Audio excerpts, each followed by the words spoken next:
Hello friend, मी श्रद्धा. Story book teller या चॅनलमध्ये तुमचं स्वागत करते.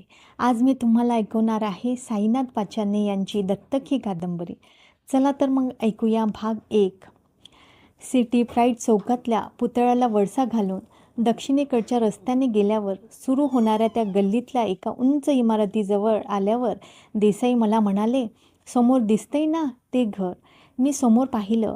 आजूबाजूच्या उंच इमारतीमध्ये लाल कौलारू छपराचं एक बैठक घर दिसलं. पूर्वेकडे तोंड केलेलं घर तसं खूप साधंच होतं. आजूबाजूच्या इमारतीपुढे ते चिमणी एवढं दिसत होतं. समोर छोटीशी बाग होती आणि रस्त्याला लागूनच त्याचं लोखंडी गेट होतं. समोरच्या मोकळ्या जागेत मुलांचा क्रिकेटचा खेळ चालला होता. त्यांचा खेळ चुकवी सायकलवाले आणि दुचाकीवाले सर्कस करीत पुढे जात होते. आम्ही पण मुलांचा खेळ चुकवीत त्या घराच्या गेटसमोर आलो. मग देसाई पुढे झाले. त्यांनी समोरचं लोखंडी गेट उघडलं. आत ढकललं. मी देसाईच्या मागोमाग चालू लागलो. गेट उघडून आत घुसताना आम्हाला एका वयस्क किळकिळीत अंगाच्या म्हाताऱ्याने पाहिलं. त्याच्या नाकावर चष्मा होता. तो लगबगीने पुढे झाला अन लाचारीच्या सुरात म्हणाला, या या. माझ्याकडे पाहत त्याने आपला हसरा कटाक्ष पेटला. बहुधा हेच किन्हाळकर असावेत. त्यांच्याविषयीच मला देसाईंनी सांगितलं होतं. मग किन्हाळकर आम्हाला दोघांनाही आत घेऊन आले. बाहेरच्या हॉलमध्ये आम्हाला दोघांनाही बसवलं. घर बाहेरून दिसायला साधं असलं तरी आतून ते खूपच प्रशस्त होतं. हॉल मोठा होता. कुणाही श्रीमंत माणसाच्या घरात असतात तशा हॉलमध्ये सुविधा होत्या. भिंतींना ऑइल पेंट रंग दिला होता. उंची फर्निचर होतं. आम्ही बसलो तो कोचसुद्धा खूप महागडा वाटत होता.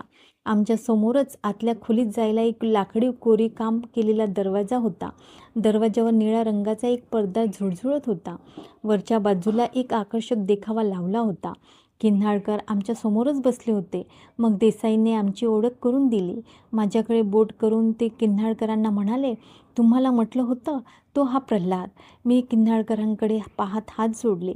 किन्हाळकर माझ्याकडे पाहत हसले. म्हणाले, छान छान मुलगा आहे. मग देसाई मला म्हणाले, आणि हे किन्हाळकर, तुला त्यांच्याविषयी बोललो होतो ते हेच. किन्हाळकरांनी हात वगैरे जोडले नाहीत, फक्त म्हणाले, असू दे असू दे. आम्ही आल्याची चाहूल बहुधा आत अगोदरच असावी, कारण आमचं बोलणं चालू असतानाच आतून पाणी घेऊन एक मुलगी बाहेर आली. बाहेर येताना दारावरचा निळा पडदा तिने एका बाजूला केला. तो पडदा बराच वेळ सळसळत होता. तिने हॉलमध्ये प्रवेश केल्यावर किन्हाळकर म्हणाले, आण बाळ, पाणी आण.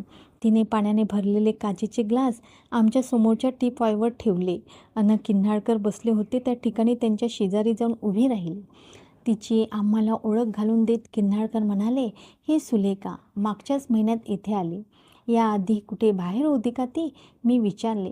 शिकायला होती बाहेर, देसाई पटकन म्हणाले. तसे किन्हाळकर गडबडीने म्हणाले, नाही नाही देसाई, उगाच तुम्ही खोटं सांगू नका त्याला.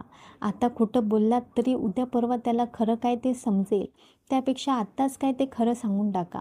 मग किन्हाळकरच माझ्याकडे पाहत म्हणाले, हिलासुद्धा मी महिन्यापूर्वीच दत्तक घेतले. याआधी ती आश्रमात राहत होती. अनाथ मुलगी आहे. ना आई ना बाप.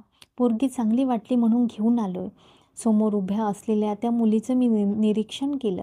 मुलगी छानच होती. गोरीपाण, सटसटीत अंगाची, गोल चेहऱ्याची, किंचितसे घारे डोळे. पिवळ्या सलवारमध्ये तिचा गोरा रंग अधिकच खुलून दिसत होता. 15-16 वय असेल तिचं. मी तिच्याकडे पाहताच तिने मान खाली घातली. मुलगी लाजाळू पण वाटत होती. पाण्याची रिकामी ग्लास घेऊन ती आत गेल्यावर किन्हाळकर आम्हाला म्हणाले, मी तिचाही सल्ला घेतलाय. मला एक मुलगा दत्तक घ्यायचा आहे असं मी तिच्या कानावर घातलंय. तिला त्याचा होकार आहे. मगच मी तुमच्याशी बोलतोय. मग किन्हाळकर कृतज्ञता व्यक्त करीत म्हणाले, तुम्हाला माहीत नाही किन्हाळकर, तुम्ही फार चांगले काम करीत आहात. 2 अनाथ जीवांना तुम्ही आसरा देत आहात. तसे किन्हाळकर म्हणाले, आपण कोण चांगले काम करणारे? आपण फक्त निमित्त मात्र. आपल्याकडून काम करून घेणारा वर बसलाय. सगळी त्यांची कृपा. किन्हाळकरांनी वर हात केले. पण हा विचार तुमच्या मनात आला कसा? किन्हाळकर हसले. थोडे मागे रेलून बसले आणि म्हणाले, या वयात मी दुसरं काय करू शकत होतो? मला पण कुणाचा तरी आधार हवा होता. शिवाय हे हे घर, ही कंपनी माझ्या मागे कुणीतरी चालवायला हवी ना, म्हणून विचार केला. दत्तक का होईना, पण आपल्याला मुलं हवीत. आपला वंश पुढे चालवणारं कुणीतरी हवं ना. आणि या म्हातारपणात तुम्हालाही आधाराची काठी हवीच ना, देसाई म्हणाले. किन्हाळकर परत एकदा हसले. काही न बोलता त्यांनी आपल्या डोळ्यावरचा चष्मा काढला आणि रुमालाने तो पुसू लागले. मी दोघांचं बोलणं ऐकत होतो. मला किन्हाळकर आवडले होते. ते प्रेमळ वाटत होते. मुलं दत्तक घेऊन त्यांचा सांभाळ करावा, त्यांना आधार द्यावा असा त्यांचा दृष्टिकोन होता आणि तो चांगला होता. किन्हाळकरांना आपल्या मालमत्तेची काळजी वाटत होती. ते दुनियेत एकटेच होते आणि म्हातारपणी आपल्याला कुणाचा तरी आधार असावा, आपला वंश दत्तक रूपाने का होईना कुणीतरी पुढे चालवावा असं त्यांना वाटत होते. त्यासाठीच ते आम्हाला दत्तक घेत असावेत. माझ्या मनास मात्र शंका चाटून गेली. किन्हाळकर आम्हाला या वयात दत्तक का घेत असावेत? कारण दत्तक घेणारा शक्यतो लहान मुलांना दत्तक घेतो. लहान मुलं निरागस असतात. त्यांना काही समजत नाही. नकळत्या वयात दत्तक घेतलेल्या मुलांवर संस्कार करणे सोपे जाते. मग आमच्यासारख्या वयात आलेल्या मुलांना ते दत्तक का घेत असावे? एका आठवड्यापूर्वी देसाई माझ्याकडे आले होते. तसे ते आमच्या दुकानात नेहमीच यायचे. आमचं अमित कंपनी नावाचं खूप मोठं दुकान होतं. त्या गल्लीत एकमेव हेच मोठं दुकान होतं. आमच्या शेटजींच्या अशा 2-3 कंपन्या होत्या. दुकानात बरीच मुलं कामाला होती. मी खूप दिवसापासून शेटजीकडे कामाला होतो. दुकानातच राहत होतो. खानावळी जेवत होतो. कॉलेज करीत होतो. देसाई आमच्या अमित कंपनीतून बाजारहाट खरेदीत होते. त्यांची आणि माझी खूप चांगली ओळख होती. देसाई स्वभावाने पण चांगले होते. माझी खूप आपुलकीने विचारपूस करायचे. मला कुणीच नसल्याचे त्यांना माहीत होते. स्वतः काम करून मी शिकतो याचं त्यांना नवल वाटायचं. कष्ट करून शिकणारा मुलगा म्हणून ते माझा आदर करायचे. त्या दिवशी देसाई मला म्हणाले, "प्रल्हाद, माझं थोडं काम आहे तुझ्याकडे." "काय काम आहे?" "इथं नको बोलायला. तू माझ्याबरोबर जरा बाहेर येशील?" मी हो म्हणालो आणि चहा घेण्याच्या निमित्ताने त्यांच्याबरोबर दुकानातून बाहेर आलो. देसाई मला घेऊन एका साध्या चहाच्या हॉटेलात आले. हॉटेलातल्या एका कोपऱ्यातल्या बाकाड्यावर आम्ही बसलो. मग देसाईंनी 2 चहा सांगितले आणि माझ्याशी बोलू लागले. "प्रल्हाद, समज या वयात तुला हक्काचं घर भेटलं तर जाशील तू तेथे?" "हक्काचं घर? कोण देईल मला हक्काचं घर?" "मी मिळवून देतो. पण तू तेथे जाशील का सांग." "तुम्ही माझी टिंगल करता का देसाई?" मी अविश्वासाने म्हणालो. तसे ते माझ्या पाठीवर हात ठेवून म्हणाले, "टिंगल नाही, मी खरं सांगतोय. तुला एक आयतं घर मिळेल. एका म्हाताऱ्याला तू एक मुलगा दत्तक घ्यायचा. जाशील तू तेथे?" त्यांनी मला विचारलं. मी मात्र मनातील शंका बोलून दाखविली. "या वयातल्या मुलांना कोण दत्तक घेणार देसाई? शक्यतो सगळेजण लहान मुलंच दत्तक घेतात." "नाही, त्यांना वयात आलेला मुलगा दत्तक घ्यायचा आहे." "ते कसं शक्य आहे? मोठ्या मुलांना कोण दत्तक घेतंय का?" "पण तो घेणार आहे. या वयात लहान मुलं दत्तक घेणं त्याला परवडणार नाही. मग तो म्हातारा आपल्या नातेवाईकांपैकीच कुणाला दत्तक का घेत नाही? त्याला जवळचं असं कुणीच नाही." मग देसाई समजुतीच्या स्वरात म्हणाले, "हे बघ प्रल्हाद, त्यांनी काय करावं तो त्यांचा प्रश्न आहे. मला फक्त ते एवढेच म्हणाले, एखादा चांगला मुलगा असेल तर त्याला दत्तक म्हणून घेऊन ये."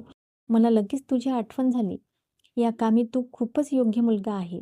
शिवाय तुला पण कुणीच नाही. तुला हक्काचं घर नाही. म्हणून म्हणतो तेथे दत्तक म्हणून जायला तू खूपच योग्य मुलगा आहेस.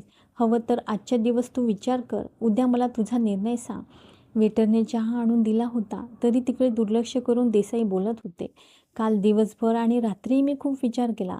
नाहीतरी आपल्याला हक्काचं कुणीच नाही. या वयात आपल्याला आधार देणारं कुणीतरी भेटतंय. मग का नाकारू त्याला? काही हरकत नाही. काही दिवस तेथे जाऊन राहावं. व्यवस्थित वाटलं तरच पुढचा निर्णय घ्यावा.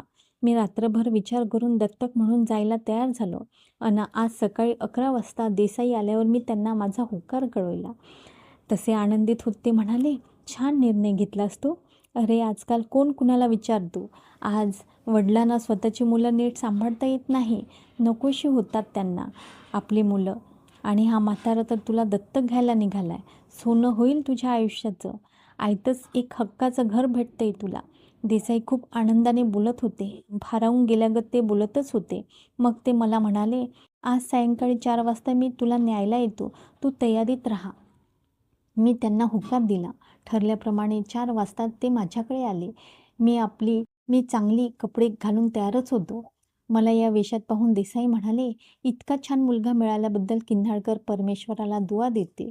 मग मला घेऊन ते चांदणी चौकात आले. तेथे आल्यावर त्यांनी एक रिक्षा ठरवली. मला अगोदर रिक्षात बसवून नंतर ते आत बसले आणि रिक्षावाल्याला म्हणाले, "सिटी प्राईड चौक, किसान गल्ली." आज येथेच थांबूया. चला तर मग भेटूया पुढल्या भागात.